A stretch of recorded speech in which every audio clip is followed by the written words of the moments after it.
No, no, no, no, no. Where is your integrity? Where is your integrity?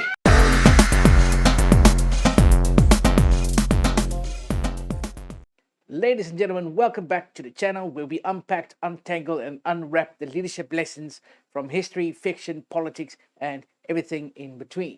If you're new to the channel, consider subscribing for more leadership lessons. Remember to give a comment down below for any leaders you want to see covered in these videos.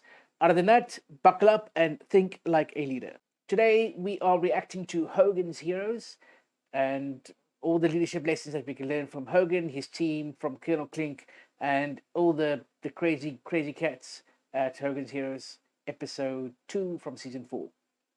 It's my own design. It's a rabbit trap. That was my next guess. I don't know what to use for bait. What do rabbits like best? Other rabbits. All right, look, no excuses. How much longer is it going to take to finish this Gonculator? Well, we're having a lot of trouble getting the parts. You see, we've got to attach the wiring relays to the rheostat so that the Merkle jammers won't receive any electronic interference. Look, I want results. This thing has got to be finished by... Oh, hi, Schultz. What do you got there? What are you hiding? Nothing. Why, we're not hiding anything, Schultz. It's, Back. You call that nothing? Well, it's... Yes, Colonel Hogan? That's a rabbit trap, right? Your rabbit trap. A rabbit trap. Fantastic example of verbal and non-verbal communication right there, and the fluency of the teamwork that is displayed here with Hogan and his team. As soon as Hogan stood up, you could notice there that he just stands up quickly and everybody just falls into formation and just goes with it. He even gives a sort of non-verbal sign to his team with just his eyes to indicate that you just go with it. Absolutely fantastic. And even when they're being truthful in saying that it's a rabbit trap and not some made-up word like Gonculator, it is fantastic to see they just fall in. They just fall in and go with it. And that sort of teamwork can only happen if your team trusts you and you have a dedicated communication pathway with your team. If everybody knows what's happening and know the roles, then this sort of fluency and teamwork and collaboration is easy to pull off. But it won't happen if you can't trust your team, if your team doesn't trust you, and if there's a lack of communication between you. Even verbal and non-verbal communication needs to happen and needs to be built up over time. But how do we measure the trust in a team? I will put down a link in the description, and there is a link that you can follow, and that should give you an outline of how to measure and gauge the trust in a team. Another thing to notice here is that they know exactly how Schultz would react in a given situation. This is not a chance, this is not a risk. They know exactly who they're dealing with and what would happen in case they do a certain thing.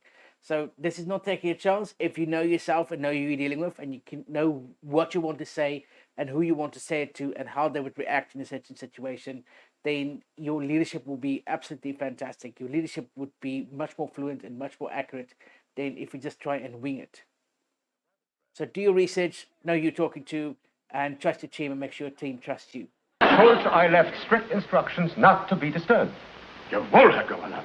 But I was waiting outside for 2 hours, and I have something very important to report. More important than all this paperwork I'm doing here? Well, Is it so important that it cannot wait until tomorrow? Well, I mean... Because you see, this can. The General Staff is waiting to find out how many paper napkins we use. They can't go on with the war until they find that out.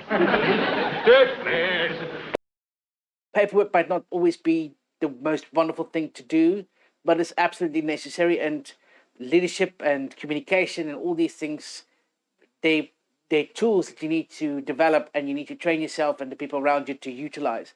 But paperwork is how you keep track of things. It's how you know what needs to happen, where it needs to happen.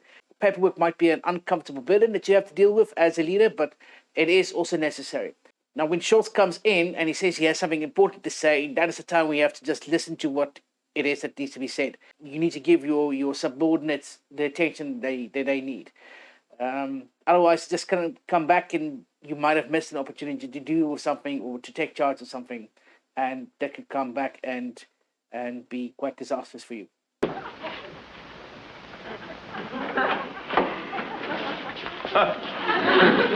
Hogan?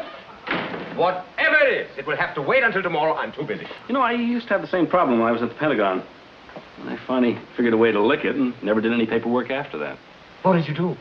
Oh, I thought of the most common name I could think of and marked all the papers to the attention of Colonel John Smith and just sent it on.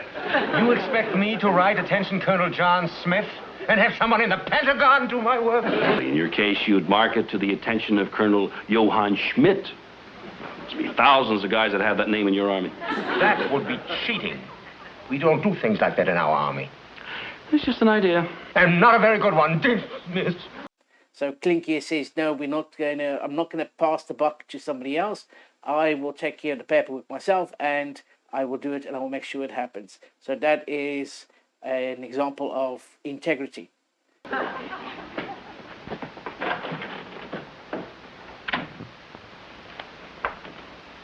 Attention, Colonel. No. Where is your integrity? Where is your integrity? Instead of compromising his integrity, because in all likelihood, what happened was that paperwork has been there for a while, and he decided on the 11th hour to try and do everything, and he's dashing through it, and which leads to all these little errors cropping up, and he's not listening to his people, and he's letting his ego get in the way and all kinds of different things. What he could do is manage his time better. There is actually a tool that can help you with this. It's called the Eisenhower Matrix, which is named after the 34th president of the United States, I think. I'm not American, so I don't keep track of these things. But essentially, I'll just pop it up, and you can see that it's divided, your time is divided into 4 blocks. These are the tasks that you need to do. So the first quadrant, top left, is the things that you need to do. These are important tasks that are also urgent. Block number 2 are tasks that are not urgent, but they are important. Remember, things only become urgent if they were important tasks that you didn't pay attention to. You need to do your urgent tasks now. If it's not an urgent task, but it is important, then you need to plan it. You need to set aside some time to do that. If we look at quadrant 3, these are tasks that are not important, but they are urgent. You can safely delegate these types of tasks to somebody else. Even though they are urgent, they are not important. It's also a good learning opportunity for someone to do these tasks and to grow in their own leadership. If a task is in quadrant 4, that is not important, it is not urgent, and these are not worth your time. It's not worth investing the time to do these things, drop it.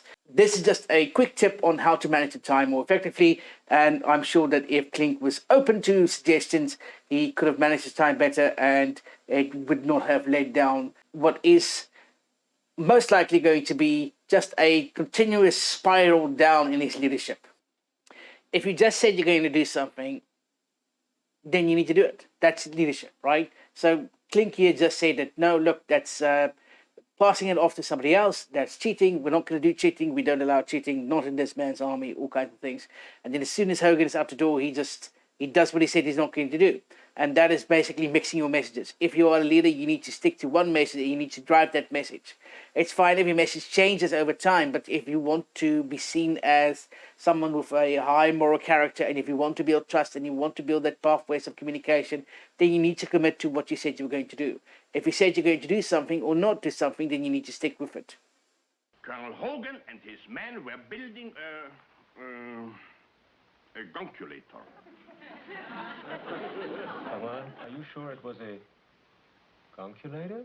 No question about it. Imagine the nerve of that Hogan. Look, if you are the leader, it's okay not to know something sometimes. You can admit that freely and openly and then figure out what it is, but it doesn't help if you try and confuse the subject or try and pretend you know something even if you don't. In this instance, he clearly doesn't know what a Gonculator is. I don't even think that's an actual thing, but he pretends he does know it. And that's an example of how your ego is getting in the way of your leadership. You can't lead with an ego. You should lead because you want to be of service, you want to be of use, you want to make things better, and you want to drive a vision. If he just said, I don't know what a Gonculator is, and then try to put in steps to understand and deal with the situation, it can end up being a much more rewarding and fruitful endeavor. I can recommend a book called Defector Time Management that that would be most useful to Klink here, especially when it comes to important and urgent matters and when to do what. But let's see what else is happening here.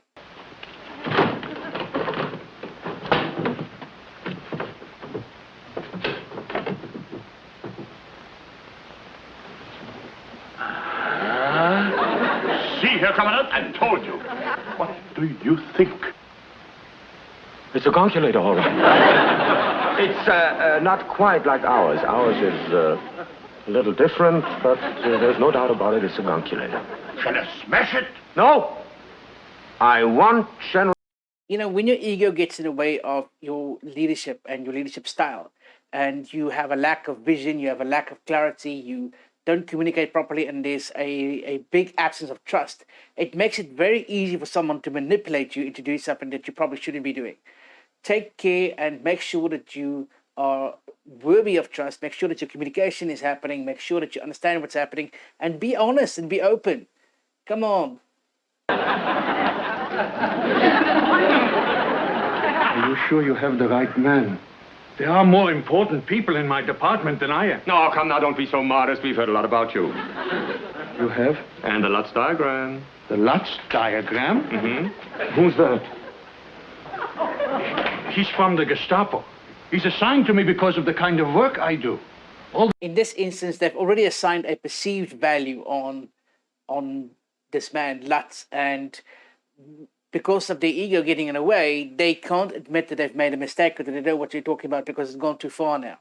And once the secret police show up, they've sort of internally validated their own perceived value of what's going on.